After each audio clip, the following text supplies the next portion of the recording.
I'm Mitt Romney, and it's an honor to be back at St. Anselm. Hopefully I'll get it right this year. And appreciate the chance to be with you and to welcome my wife. And I have 5 sons, as you know, 5 daughters-in-law, 16 grandkids. The most important thing in my life is to make sure their future is bright and that America is always known as the hope of the earth. Thank you. Romney, I want you to come in on that point. Is 5% overly optimistic? And is it fair to compare the United States economy, a fully developed economy, to the Chinese economy, which is still in many ways developing? Look, Tim has the right instincts, which is he recognizes that what this president has done has slowed the economy. He didn't create the recession, but he made it worse and longer. And now we have more chronic long-term employment than this country has ever seen before. 20 million people out of work, stop looking for work, or in part-time jobs that need full-time jobs. We've got housing prices continuing to decline, and we have foreclosures at record levels. This president has failed. And he's failed at a time when the American people counted on him to create jobs and get the economy going. And instead of doing that, he delegated the stimulus to Nancy Pelosi and Harry Reid, and then he did what he wanted to do. Card check, cap and trade, Obamacare, re-regulation. I spent my life in the private sector, 25 years. And as I went around the world, this is an important topic. I went around the world. We'll have a lot of time on the topic. You can tell how to get jobs going in this country, and President Obama's done it wrong. And the ideas Tim described, those are in the right wheelhouse. Just yesterday, Governor Pawlenty, who is to your left on the stage tonight, called your Massachusetts plan, which you know has become a focal point of the criticism in this campaign from your friends here, Obamacare. Obamacare. Is that a fair comparison? You know, let me say a couple things. First, if I'm elected president, I will repeal Obamacare, just as Michelle indicated. And also, on my first day in office, if I'm lucky enough to have that office, I will grant a waiver to all 50 states from Obamacare. Now, there's some similarities and there's some big differences. Obamacare spends $1 trillion. If it were perfect, and it's not perfect, it's terrible, we can't afford more federal spending. Secondly, it raises $500 billion in taxes. We didn't raise taxes in Massachusetts. Third, Obamacare takes $500 billion out of Medicare and funds Obamacare. We, of course, didn't do that. And finally, ours was a state plan, a state solution, and if people don't like it in our state, they can change it. That's the nature of why states are the right place for this type of responsibility. And that's why I introduced a plan to repeal Obamacare and replace it with a state-centric program. Do you want to respond to that at all? No, just to say this, which is, my guess is the president is going to eat those words and wish he hadn't put them out there. And I can't wait to debate him and say, Mr. President, if in fact you did look at what we did in Massachusetts, why didn't you give me a call and ask what worked and what didn't? And I would have told you, Mr. President, that what you're doing will not work. It's a huge power grab by the federal government. It's going to be massively expensive, raising taxes, cutting Medicare. It's wrong for America. And that's why there's an outpouring across the nation to say no to Obamacare. And I'm delighted to be able to debate him on that. I wanted to ask Governor Romney about the auto industry. General Motors and Chrysler have rebounded since the Obama administration bailed them out. Bankruptcy is no longer a threat. Would you say the bailout program was a success? The bailout program was not a success because the bailout program wasted a lot of money. About $17 billion was used unnecessarily.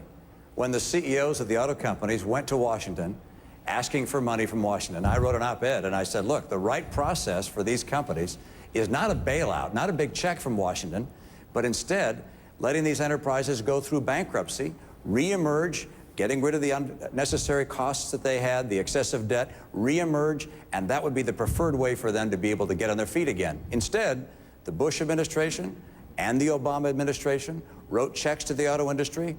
Ultimately, they went through the very bankruptcy process that I suggested from the beginning. But the big difference was $17 billion was wasted, and then President Obama, given that money, was able to put his hands on the scales of justice and give the company to the UAW. There is a perception in this country that government knows better than the private sector, that Washington and President Obama have a better view for how an industry ought to be run. Well, they're wrong. The right way for America to create jobs is to keep government in its place and to allow the private sector and the energy and passion of the American people create a brighter future for our kids and for ourselves. Let me read you, Governor, just a little bit of an op-ed piece you wrote back in November 2008. If General Motors, Ford, and Chrysler get the bailout, you can kiss the American automotive industry goodbye. From a profit standpoint, They're doing pretty well right now. On that point, kiss goodbye. I understand you disagree with the policy. Kiss the industry goodbye. Were you wrong?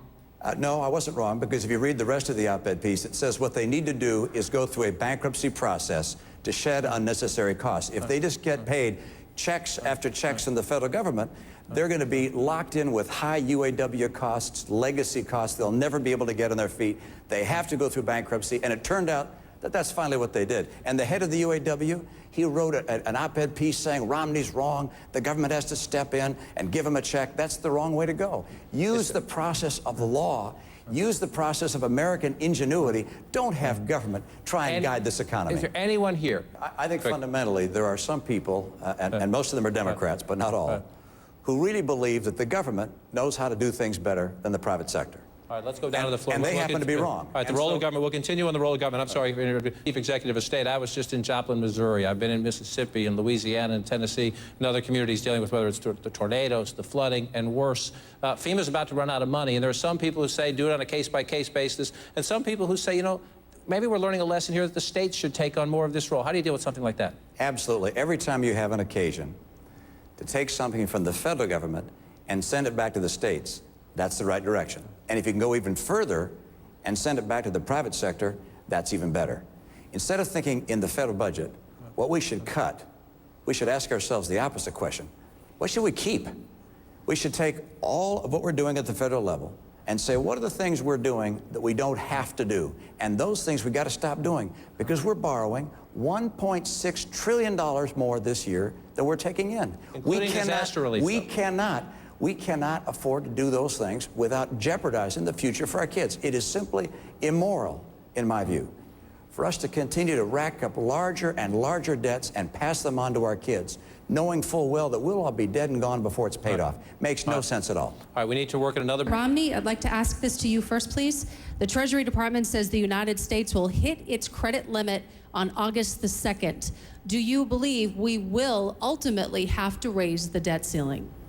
I believe we will not raise the debt ceiling unless the president finally is willing to be a leader on issues that the American people care about. And the number one issue that relates to that debt ceiling is whether the government is going to keep on spending money they don't have. And the American people and Congress and every person elected in Washington has to understand we want to see a president finally lay out plans for reining in the excesses of government. You've heard on here a whole series of ideas about entitlements, and that's about 60% of federal spending. That's a big piece. That's a big chunk. Ideas from all these people up here. Where are the president's ideas? Each person has different ideas here. We can try them and try different ideas in different states and different programs at the federal level, but why isn't the president leading? He isn't leading on balancing our budget, and he's not leading on jobs. He's failed the American people both in job creation and in the scale of government, and that's why he's not going to be reelected. Governor, what happens if you don't raise it? What happens then? Is it okay not to? Well, what happens if we continue to spend time and time again, year and year again, more money than we take in? What we say to America is, at some point you hit a wall.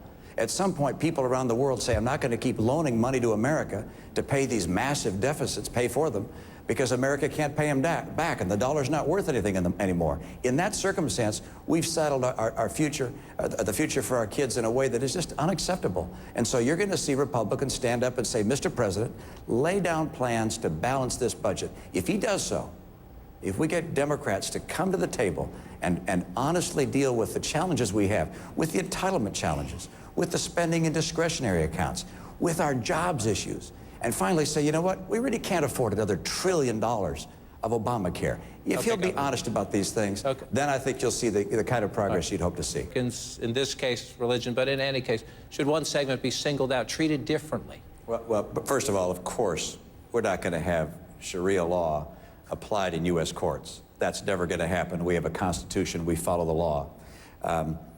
No, I think we recognize that the people of all faiths are welcome in this country. Our nation was founded on a principle of religious tolerance. It's in fact why some of the early patriots came to this country. And we treat people with respect regardless of their religious persuasion. Obviously, anybody who would come into my administration would be someone who I knew, who I was comfortable with, and who I believed would honor as their highest oath, their oath to defend and protect the Constitution of the United States. Governor Romney, to you now. Imagine you're getting to the barbecue joint. Maybe it's here in New Hampshire, maybe it's South Carolina, ordering some wings. Spicy or mild? Oh, spicy. Absolutely. And by the way, Bruins are up 4-0. All right, we thought. There you go. There you go. I think that's an audience. Please, a Romney constitutional amendment or a state decision? Constitutional.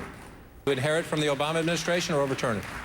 Well, one, we ought to be talking about the economy and jobs. But given the fact you're insistent, the answer is I believe that Don't Ask, Don't Tell should have been kept in place until conflict was over. Romney, let me give you, take 20 or 30 seconds. If there's a Republican out there for whom this is important, who questions your authenticity on the issue? People have had a chance to look at my record, and look what I've said as I've been through that last campaign. I believe people understand that I'm firmly pro-life.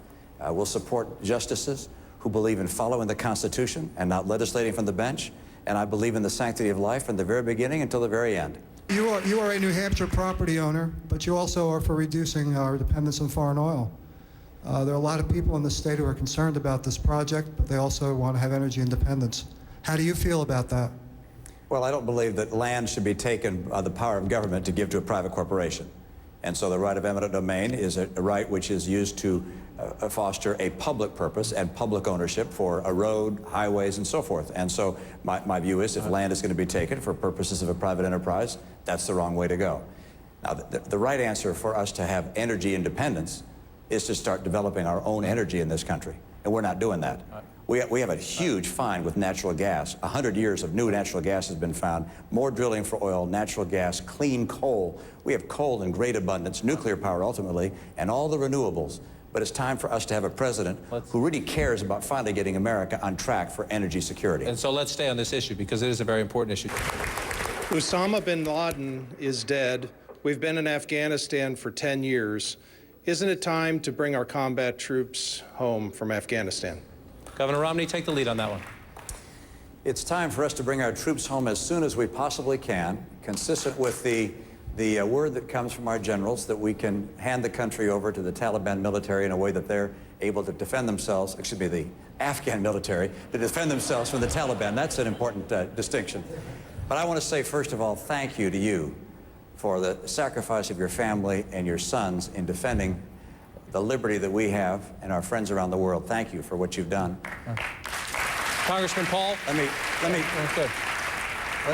Let me continue, and that is, I think we've learned some important lessons in our experience in Afghanistan. I want those troops to come home based upon not politics, not based upon economics, but instead based upon the conditions on the ground determined by the generals. But I also think we've learned that our troops shouldn't go off and try and fight a war of independence for another nation. Only the Afghanis can win Afghanistan's independence from the Taliban. Thank you. John, any one of the people on this stage would be a better president than President Obama. He has failed in job one, which was to get this economy going again. He failed in job two, which is to restrain the growth of government. And he failed in job three, which is to have a coherent, consistent foreign policy. We've had presidents in the past that had bad foreign policies. This is the first time we've had a president that doesn't have a foreign policy. And this hit-or-miss approach has meant a couple of successes, like getting Osama bin Laden, congratulations, but a lot of misses, like throwing our friends under the bus. And that's why any one of these people who gets better known by the American people will serve as a president with distinction over the future. And New Hampshire is proving that the issue people care most about is getting this economy growing again so that we can have rising housing prices again. People can have the kind of incomes they deserve. They don't have to wonder whether the future is brighter than the past. Congressman? People in New Hampshire love the future.